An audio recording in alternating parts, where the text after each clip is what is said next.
a retired senior officer who was based in southern Iraq at the time these men were murdered.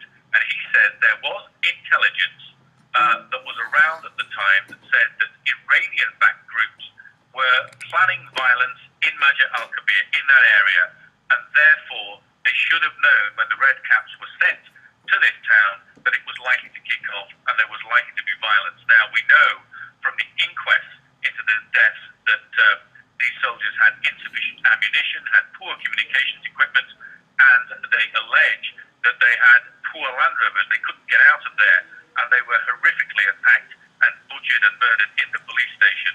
Now, clearly, the Ministry of Defence says that this is an allegation out of the blue, that they will look into it, but they are urging this man, who remains anonymous. As far as we know, he has not gone to the authorities before. They are saying, come to us with what you know and we will assess it. The reason the lawyers are telling me that he hasn't come forward before is that because he fears that he himself might be liable to prosecution for disclosing official secrets.